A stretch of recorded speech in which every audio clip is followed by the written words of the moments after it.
டெஸ்டோஸ்டிரான்ங்கிறது ஒரு ஹார்மோன், மேல் hormone. So இது வந்து பூஸ்ட் பண்ணுறதுக்கு பேசிக்காக நிறைய சீட்ஸ். ஏன் சீட்ஸு? அதில் குட் ஃபேட்ஸ் இருக்கு. பேலன்ஸ்டு உணவு, காலையில் மதியம் நைட்டு உணவு சாப்பிடணும்.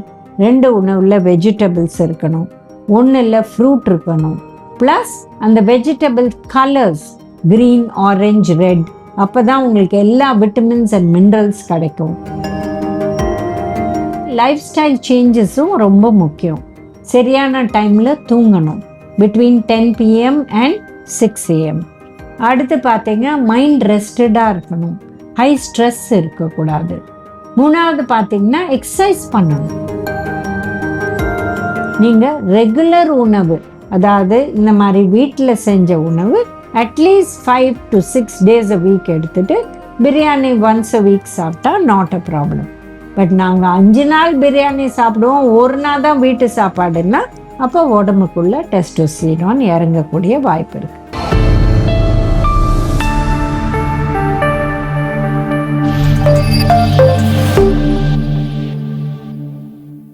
காஸ்மோ ஹெல்த் வியூவர்ஸ்க்கு வணக்கம். நம்ம டெஸ்டோஸ்டிரான் பூஸ்ட் பண்ண என்னென்ன உணவில் சாப்பிடணும் அதை பற்றி பேச போகிறோம். இப்போ பார்த்தீங்கன்னா டெஸ்டோஸ்டிரான்ங்கிறது ஒரு ஹார்மோன், மேல் ஹார்மோன். ஸோ இது வந்து பூஸ்ட் பண்ணுறதுக்கு பேசிக்காக நிறைய சீட்ஸ். ஏன் சீட்ஸு? அதில் குட் ஃபேட்ஸ் இருக்குது. இப்போ சியா சீட்ஸ், சப்ஜா சீட்ஸ், இல்லை ஆமண்ட், வால்நட், கேஷ்யூ நட், இல்லை நம்மளோட வேர்க்கடலை, இல்லை பார்த்தீங்கன்னா இந்த மாதிரி கியூக்கம்பர் சீட்ஸ், அதாவது வெள்ளரி விதை, இல்லை ஃப்ளாக்ஸ் சீட்ஸ், சியா சீட்ஸ், அந்த மாதிரி எந்த சீட் வேணால், வாட்டர்மெலன் சீட், தர்பூசோட சீடு, இது எல்லாமே சாப்பிடலாம். ஸோ இதில் குட் ஃபேட் இருக்குது, விட்டமின் இ சத்தும் இருக்குது, இது ரொம்ப நல்லது. இதை தவிர பார்த்தீங்கன்னா கிரீன் லீஃபி வெஜிடபிள்ஸ், கீரை வகைகள். நம்ம ஊரில் பார்த்தீங்கன்னா 16 வித கீரை இருக்குது. சில பேர் வெறும் முளைக்கீரை மட்டுமே சாப்பிடுவாங்க. எல்லா வித கீரையும் சாப்பிடலாம். அதாவது நம்மளோட முளைக்கீரை, சிறுகீரை, பொன்னாங்கண்ணி கீரை, வெள்ளாரக்கீரை, முருங்கைக்கீரை, இந்த மாதிரி பல வித கீரை சாப்பிடலாம். அடுத்து பார்த்தீங்கன்னா வந்து இந்த மாதிரி ஃபிஷ், எக்ஸு, சிக்கன். ஏன்னா நான்வெஜ் ஃபுட்ஸில் ப்ரோட்டீன் இருக்கு, வெஜிடேரியன் ஃபுட்ஸில் பருப்பு வகைகள். ஏன்னா ப்ரோட்டீன் ரொம்ப முக்கியம். ஸோ பேசிக்காக பார்த்தீங்கன்னா பேலன்ஸ் டயட், பட் ஃபோக்கஸ் வந்து good fats and protein, vitamins, minerals. இப்போ மினரல்ஸில் ஜிங்க், மெக்னீஷியம், மேங்கனீஸ் ரொம்ப முக்கியம். விட்டமின்ஸில் vitamin A, D, E, K ரொம்ப முக்கியம். ஏன்னா இதெல்லாம் வந்து ஹார்மோன், இந்த பர்டிகுலர் ஹார்மோனுக்கு ஹெல்ப் ஆகும். ஸோ இந்த மாதிரி சாப்பிட்டுட்டு, இதை தவிர லைஃப் ஸ்டைல் சேஞ்சஸும் ரொம்ப முக்கியம். சரியான டைமில் தூங்கணும், பிட்வீன் 10 PM அண்ட் 6 AM. அடுத்து பார்த்தீங்க, மைண்ட் ரெஸ்டடாக இருக்கணும், ஹை ஸ்ட்ரெஸ் இருக்கக்கூடாது. 3வது பார்த்தீங்கன்னா எக்ஸசைஸ் பண்ணணும், இது ரொம்ப முக்கியம். ஏன்னா இப்போ இந்த காலகட்டத்தில் நம்ம 100 பேர் எடுத்தா கிட்டத்தட்ட 20 பேர் இல்லை 25 பேர் வந்து ஓவர் வெயிட் அண்ட் ஒபேசிட்டியில் இருக்காங்க. ஸோ ஓவர் வெயிட் இருக்கிறவங்க கூட வெயிட்டை கம்மி பண்ணால் இதெல்லாம் பெட்டராக அவங்களுக்கு ஹெல்த்தில் வரும். அதனால அவங்க வந்து ஸ்லீப்பும் நல்லா இருக்கணும், எக்ஸசைஸும் நல்லா இருக்கணும், உணவும் நல்லா இருக்கணும். இப்போ உணவை தவிர இப்போ பார்த்தீங்கன்னா சப்ளிமெண்ட்ஸ் விற்க ஆரம்பிச்சிட்டாங்க. இது என்ன பண்ணுறாங்கன்னா, பேசிக்காக நம்ம உடம்புல எந்த நியூட்ரியன்ஸ்லாம் குறைவாக இருக்கோ அதெல்லாம் வந்து சேர்ந்து போட்டு ஒரு சப்ளிமெண்ட்டாக கொடுக்குறாங்க. இதில் குட் ஃபேட்ஸ், இப்போ குட் ஃபேட்ஸ் எதுலெல்லாம் இருக்குது? சீட்ஸில் இருக்குது, அவகேடோவில் இருக்குது, அப்புறம் நட்ஸில் இருக்குது. ஸோ இதுலேருந்து எடுக்கிற அந்த குட் ஃபேட்ஸை எடுத்து அதை போட்டு, ப்ளஸ் வந்து உங்களுக்கு ஜிங்க், மேங்கனீஸ், மெக்னீஷியம் இதெல்லாம் அதில் ஆட் பண்ணி இதை சேர்த்து கொடுக்குறாங்க. Plus vitamin D. ஏன்னா விட்டமின் டி நிறைய பேருக்கு குறைவாக இருக்குது இந்த காலகட்டத்தில். அதனால அதை நார்மல் பண்ணுறதுக்கு அதுவும் சேர்த்து கொடுக்குறாங்க. இப்போ வந்து விட்டமின் டி வந்து பேசிக்காக கால்சியம் அப்சார்ப்ஷன், போன் ஹெல்த்துக்கு தான். பட் விட்டமின் டி குறைவாக இருந்தால் டெஸ்டோஸ்டிரானும் குறையுது. இதை வந்து கண்டுபிடிச்சிருக்காங்க. இது எல்லாத்துக்கும் முக்கியமான விஷயம் என்னன்னா, பேலன்ஸ்டு உணவு. காலையில் மதியம் நைட்டு உணவு சாப்பிடணும். 2 உணவில் வெஜிடபிள்ஸ் இருக்கணும், 1 ஃப்ரூட் இருக்கணும். ப்ளஸ் அந்த vegetable colours green, orange, red, அப்பதான் உங்களுக்கு எல்லா விட்டமின்ஸ் அண்ட் மினரல்ஸ் கிடைக்கும். Plus nuts and seeds. Nuts and seeds எப்போ சாப்பிடலாம் அப்படின்னு நிறைய பேர் கேட்பாங்க. So in between meals 11 o'clock இல்லை 4 o'clock எது சாப்பிடக்கூடாது? ஜங்க் ஃபுட், எப்போ பாரு chips, biscuits, bakery items, fried items, இல்லை ரெகுலரா பிரியாணி சாப்பிடுறது.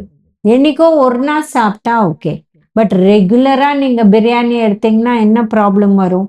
நீங்க உங்களுக்கு புரோட்டீன் கிடைக்காது. நிறைய ரைஸ், கொழுப்பு சத்து, கொஞ்சமா மீட்டு. நான்வெஜ் பிரியாணியா இருந்தா, வெஜிடபிள் பிரியாணின்னா கொஞ்சமா வெஜிடபிள் இதான் கிடைக்கும். ஸோ அதனால நீங்க ரெகுலர் உணவு, அதாவது இந்த மாதிரி வீட்டில் செஞ்ச உணவு at least 5 to 6 days a week எடுத்துட்டு பிரியாணி ஒன்ஸ் a week சாப்பிட்டா நாட் அ ப்ராப்ளம். பட் நாங்கள் 5 நாள் பிரியாணி சாப்பிடுவோம், ஒரு நாள் தான் வீட்டு சாப்பாடுன்னா அப்போ உடம்புக்குள்ள டெஸ்டோஸ்டிரான் இறங்கக்கூடிய வாய்ப்பு இருக்கு. இதை தவிர அனியன் அண்ட் கார்லிக், இது ரெண்டு கூட ஹெல்ப் பண்ணுது அந்த ஹார்மோன் வரத்துக்கு.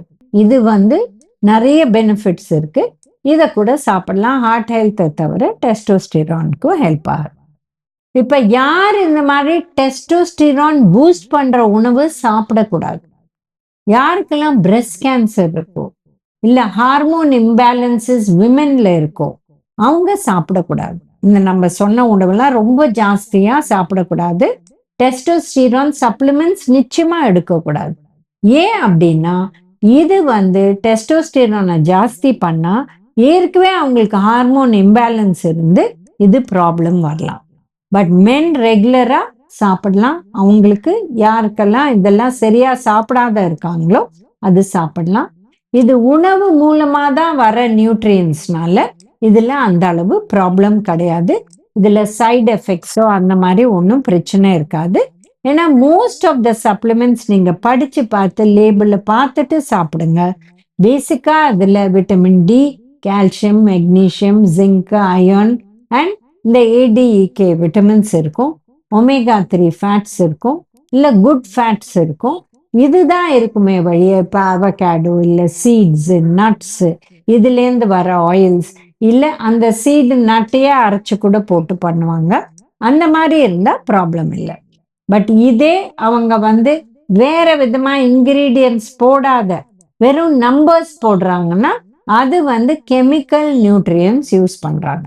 அது அந்த அளவு எஃபெக்டிவாக இருக்குமாங்கிறது பெரிய கேள்விக்குறி. ஸோ இந்த மாதிரி அவங்க சாப்பிட சாப்பிட அவங்களுக்கு இந்த ப்ராப்ளம்லாம் வராத தவிர்க்கலாம். இப்போ சில பேருக்கு டெஸ்டோஸ்டிரான் குறையக்கூடிய வாய்ப்பு இருக்கு. இது எப்போ ஆகலாம்னா அவங்க புரோட்டீன் கம்மியாக சாப்பிட்றாங்க, இல்லை விட்டமின் மினரல், இல்லை இதை தவிர ரொம்ப ஸ்ட்ரெஸ்ஸாக இருக்கிறவங்களுக்கும் குறையக்கூடிய வாய்ப்பு இருக்கு. அதுக்கும் மேலே பார்த்தீங்கன்னா இப்போ இந்த காலகட்டத்தில் எல்லாருமே வயசாகி தான் கல்யாணம் பண்ணிக்கிறாங்க. அதுக்கப்புறம் பை த டைம் குழந்தைங்கள்ல அவங்க யோசிக்கிறதுக்குள்ள 40-45 years ஆயிடுது. ஸோ 40-45 ஆயிடுச்சுன்னா இது சில பேர்ல குறையக்கூடிய வாய்ப்பு இருக்கு.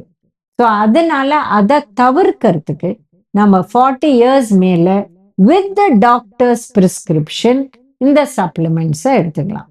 சும்மா ஓவர் த கவுண்டர் எடுத்து சாப்பிட்றது யாருக்குமே தேவை கிடையாது. ஒன்லி யாருக்கா ப்ராப்ளம் இருக்கு, இதெல்லாம் கிளீன் பிளட் டெஸ்ட்லயே தெரியும். டெஸ்டோஸ்டிரான் லெவல் கம்மியா இருக்கா, ஜாஸ்தியா இருக்கா, இதெல்லாம் ஈஸியா தெரியும். ஜிங்க் பிளட்ல இறங்குதா, ஏறுதா, இதை பார்த்துட்டு தேவையான டாக்டர்ஸ் கொடுப்பாங்க. அப்போ எடுத்தா போறோம். எல்லாருமே இதை ரெகுலரா வாங்கி சாப்பிடணும்னு அவசியம் கிடையாது. நம்ம இப்போ டெஸ்டோஸ்டிரான் பூஸ்டரை பத்தி பார்த்தோம். இன்னொரு வீடியோல நம்ம சந்திக்கலாம்.